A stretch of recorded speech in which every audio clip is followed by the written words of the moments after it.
Hello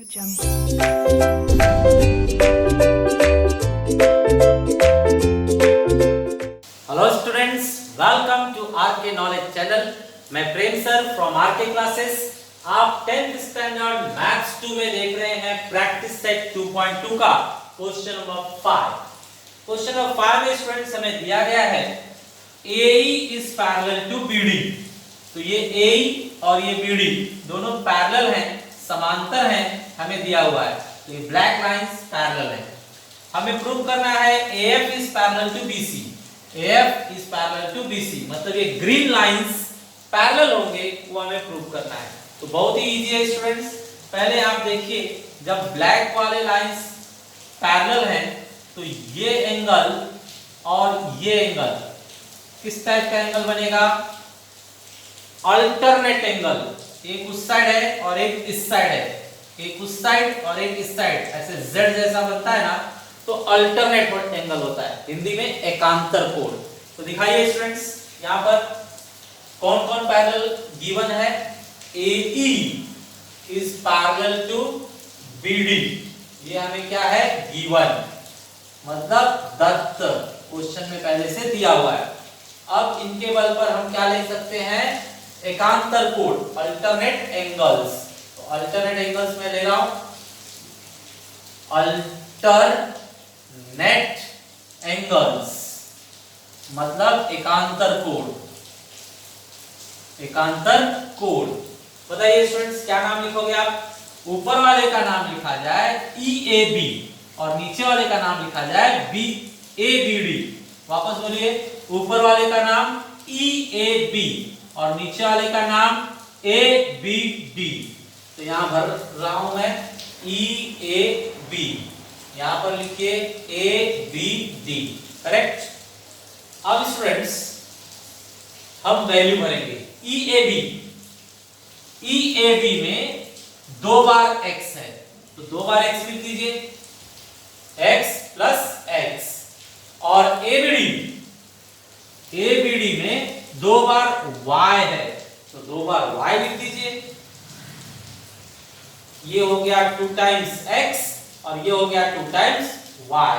इसके बाद students हम 2 दोनों साइड कट कर सकते हैं, तो 2 कैंसिल, क्या बचता है? x is equal to y। ये एक इंपॉर्टेंट एलिमेंट हमें मिल गया, इसे आप पकड़ के रखिए। नया चालू करते हैं, नेक्स्ट पॉइंट नंबर 2। अब ग्रीन लाइंस के ऊपर देखा जाए स्टूडेंट्स, हमें मिला है x is equal to y from first में हमें मिल गया है x is equal to y। x का नाम क्या रख सकता हूं मैं? x का नाम ये वाला रखिए स्टूडेंट्स, ये x है ना, तो x का नाम आप क्या लिख सकते हो? FAB, angle FAB। और y का नाम क्या लिख सकते हो आप? y जो है ये वाला, इसको ये वाला नाम लिखिए, तो इसका नाम क्या बनेगा? ABC, angle ABC। ये हमने नाम रख दिया फ्रॉम फिगर से, ठीक है। अब बताइए FAB और ABC। FAB मतलब ये एंगल और ABC मतलब ये एंगल। ये दोनों एंगल किस टाइप के दिख रहे हैं हमें? Z बना रहे हैं ना, Z अगर बन रहा है तो ये अल्टरनेट एंगल है, और अल्टरनेट एंगल हमने क्या दिखा दिया है? इक्वल है, सेम साइज के हैं। तो अल्टरनेट एंगल अगर सेम साइज के हैं तो फिर वो दोनों ग्रीन लाइंस क्या हैं? पैरेलल। अल्टरनेट एंगल के सबूत पर, on test of alternate angle we can say both angles are equal, therefore the green lines are parallel.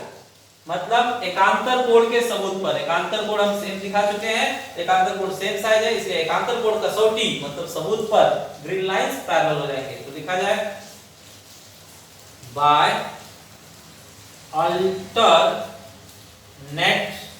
Angle test, मतलब हमने चेक किया है, सबूत लाए हैं हम अल्टरनेट एंगल से, एकांतर कोण कसौटी, एकांतर कोण कसौटी अनुसार हम कह सकते हैं ग्रीन लाइंस पैरेलल होंगे। Means AF is parallel to BC. AF is parallel to BC. इस तरह से ये प्रूव हो गया। ओके स्टूडेंट्स ये आपका क्वेश्चन नंबर 6 है। क्वेश्चन नंबर 6 में ये ग्रीन लाइंस आपको पैरेलल पहले से दी गई हैं। PR is parallel to QS और उसी के साथ कहा गया है कि PR इसको आधे में काट कर जा रहा है, मतलब बाइसेक्टर है, और QS भी इसको आधे में काट कर जा रहा है, मतलब बाइसेक्टर है। आधे में काट रहा है मतलब ये और ये दोनों सेम रहने चाहिए, ये और ये दोनों सेम होने चाहिए, करेक्ट। अब स्टूडेंट्स देखिए, अगर ये दोनों सेम है तो पूरे के आधे आधे रहेंगे ना, और ये दोनों सेम है तो ये भी पूरे के आधे आधे रहेंगे। तो इस चीज को हम पहले दिखा देते हैं। लास्ट में हमें AB पैरेलल CD दिखाना है, AB पैरेलल CD तो आएगा। स्टेप धीरे धीरे हम उठाते हैं। तो पहले मैंने बताया कि क्या दिखा देते हैं, अगर ये बाइसेक्टर है तो ये जो है ये पूरे का क्या होगा, आधा, और ये जो है वो अपने वाले पूरे का क्या होगा, आधा होगा। तो चलिए यहां पर लिखकर दिखाते हैं। फर्स्ट पॉइंट, कौन है bisector, PR। PR is bisector, मतलब PR क्या है, कोण समद्विभाजक, कोण समद्विभाजक, ठीक है। अच्छा, अगर PR कोण समद्विभाजक है तो ये वाला पूरे का आधा होगा। ये कौन, RPQ, किसका आधा होगा, BPQ का, पूरे का नाम BPQ है और आधे का नाम RPQ है। तो लिखिए RPQ आधा होगा BPQ का। क्या लिखा जा रहा है, आधे का नाम फिर से बताइए, RPQ। RPQ आधा होगा, ये आधा होगा किसका, पूरे BPQ का। यहां लिखेंगे हम BPQ का, करेक्ट। इसे यहीं पर स्टॉप कीजिए। नेक्स्ट दूसरे के लिए चालू करते हैं। सेम लाइन, QS यहां पर बाइसेक्टर है तो यहां पर लिखेंगे सेकेंड, QS इज बाइसेक्टर, मतलब QS कोण समद्विभाजक है। इसलिए अब ये वाला भाग भी क्या होगा, पूरे का आधा होगा। तो आधे का नाम क्या लिखा जाए, बोलिए, SQP, किसका आधा होगा, पूरे का। पूरे का नाम क्या लिख लेते हैं, PQC। वापस से छोटे का नाम हम PQS लिख लेते हैं। इसका नाम बोलिए वापस, PQS, और बड़े का नाम PQC। तो यहां लिख देंगे PQS, देख रहे हैं ना स्टूडेंट्स, छोटे का नाम PQS, आधा होगा किसका, PQC का, आधा होगा PQC का, करेक्ट। अब यहां पर इसे स्टॉप कर दीजिए। नेक्स्ट इंपॉर्टेंट पॉइंट स्टूडेंट्स, हमें पहले से गिवन है कि RP और QS पैरेलल है। RP, PR and QS, PR और QS पहले से पैरेलल है, ये हमें गिवन है, मतलब पहले से दिया हुआ है, दत्त है। अगर ये पैरेलल हैं, ग्रीन वाले PR और QS अगर ये पैरेलल हैं तो ये दोनों एंगल सेम साइज के होने चाहिए, क्योंकि ये अल्टरनेट एंगल है उनके, ये एंगल और ये एंगल, करेक्ट स्टूडेंट्स। ये दोनों अल्टरनेट एंगल हैं, Z बना रहे हैं, Z बन रहा है ना स्टूडेंट्स, तो ये दोनों इक्वल होने चाहिए, करेक्ट। तो कौन कौन, ये और ये, इसका नाम बताइए RPQ और इसका नाम बताइए PQS। वापस बोलिए, पहले रीजन लिख देते हैं हम, कौन से रीजन से, अल्टरनेट एंगल, हम इनके अल्टरनेट एंगल ले रहे हैं, तो अल्टरनेट एंगल्स मतलब एकांतर कोण, एकांतर कोण लिए जा रहे हैं। अब बताइए उन एंगल्स के नाम। पहले वाले का नाम है RPQ और दूसरे वाले का नाम है PQS। PQS। ठीक है, अब स्टूडेंट्स हम लोग क्या करेंगे, यहां से जो वैल्यू है उनके वो भर देंगे। तो RPQ का वैल्यू क्या है, हाफ एंगल BPQ, और इसका वैल्यू क्या है PQS का वैल्यू है हाफ एंगल PQC। ठीक है, कहां से रखा आपने, फ्रॉम फर्स्ट एंड सेकेंड।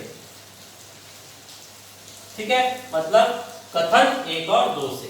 अब स्टूडेंट्स हाफ कैंसिल हो रहा है, हाफ कैंसिल कर दीजिए। तो मैं यहाँ हाफ कैंसिल कर रहा हूं, हाफ दोनों साइड है cancel, therefore we are getting BPQ is equal to angle PQC। ठीक है, तो हमने क्या ढूंढ निकाला, देखिए BPQ कौन है, BPQ ये पूरा बड़ा वाला है, और PQC कौन है, ये पूरा बड़ा वाला है। तो ये पूरा बड़ा इस पूरे बड़े को सेम है, तो ये तो इस ब्लैक लाइन के अल्टरनेट एंगल है। अल्टरनेट एंगल आपने सेम प्रूव कर दिया, इसलिए अल्टरनेट एंगल टेस्ट से, अल्टरनेट एंगल के सबूत पर हम बोल सकते हैं कि ये ब्लैक लाइंस क्या है, पैरेलल है। तो बोला जाए यहां पर, therefore by alternate angle test, Hindi में एकांतर कोण कसौटी नुसार। ठीक है, क्या बोल सकते हैं हम, ब्लैक वाले पैरेलल होंगे, means AB is parallel to CD। ये हमने प्रूव कर दिया, AB and CD are parallel।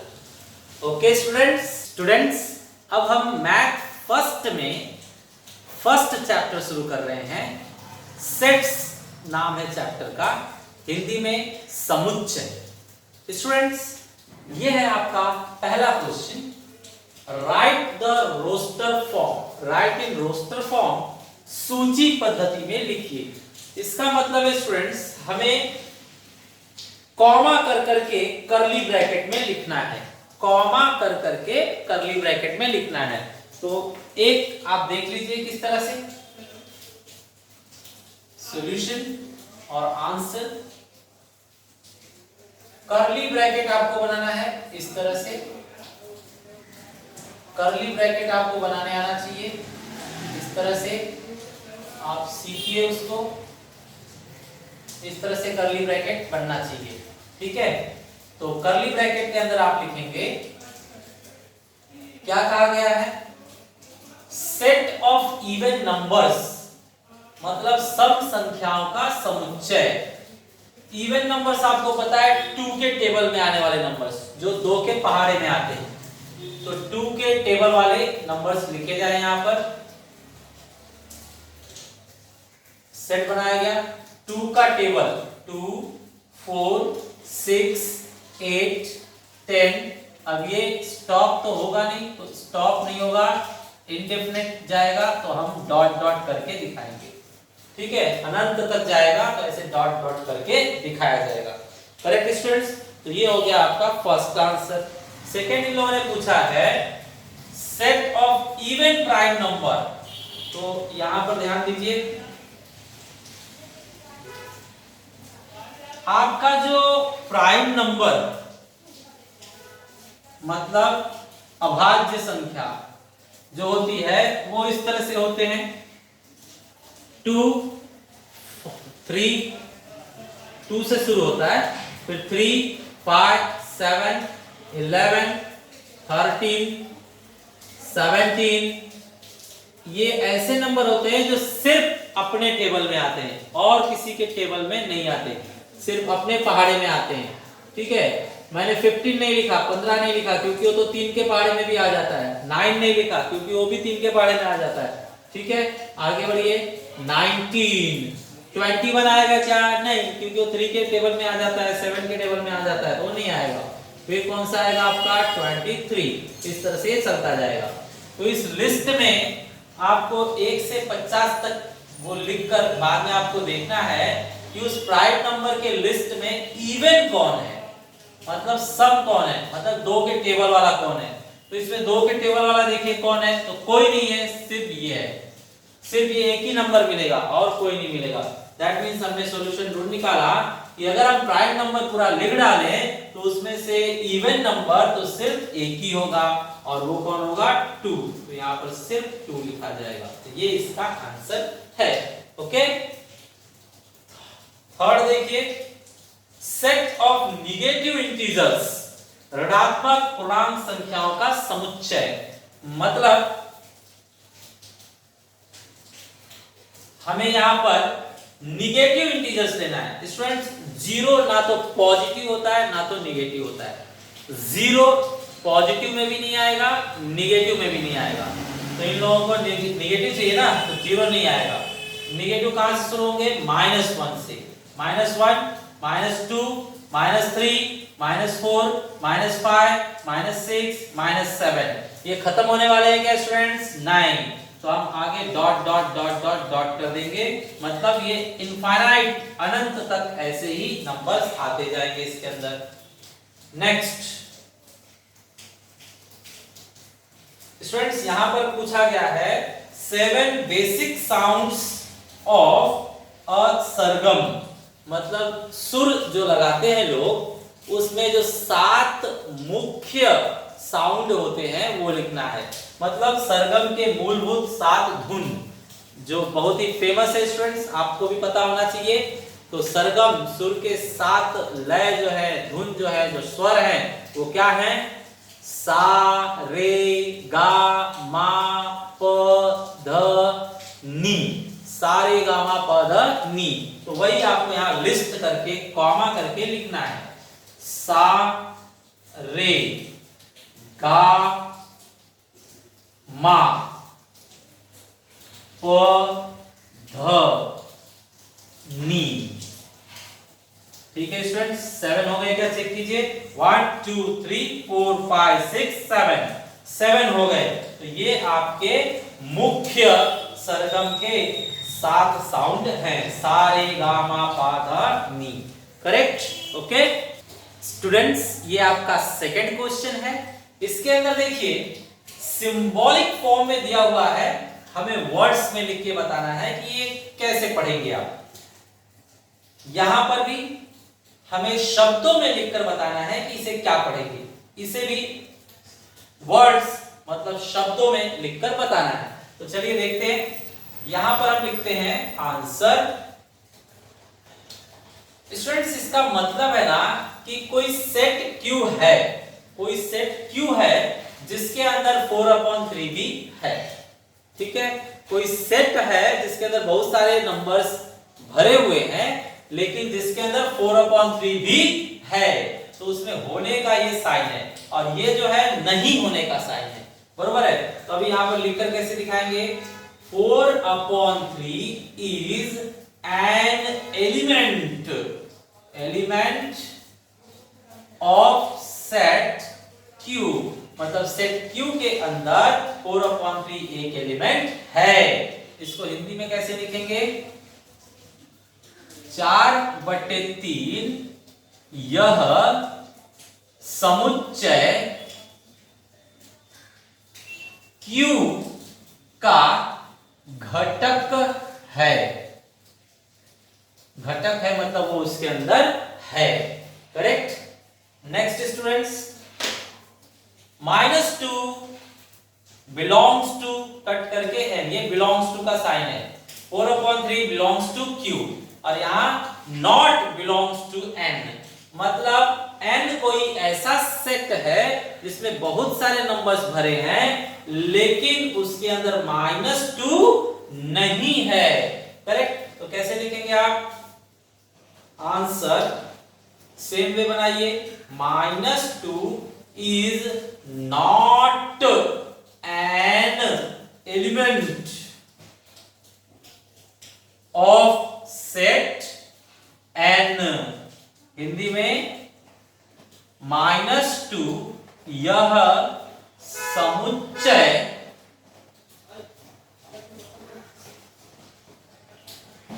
n का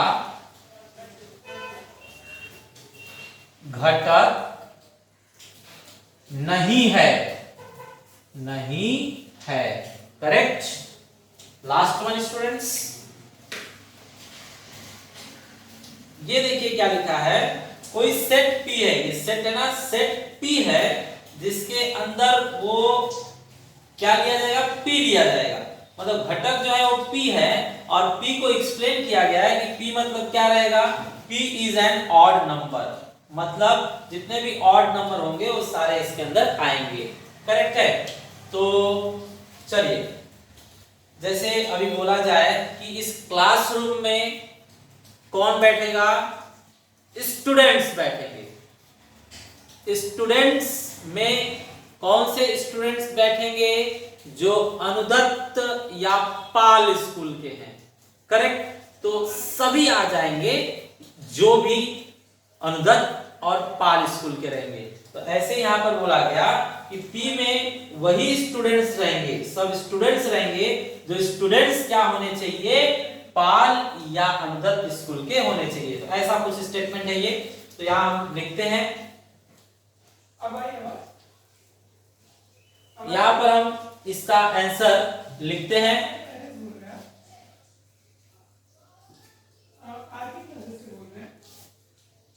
P सेट है ये, तो हम इस तरह से शुरू करेंगे। Answer, set P is a set of all P's, मतलब इसके अंदर सारे P आएंगे,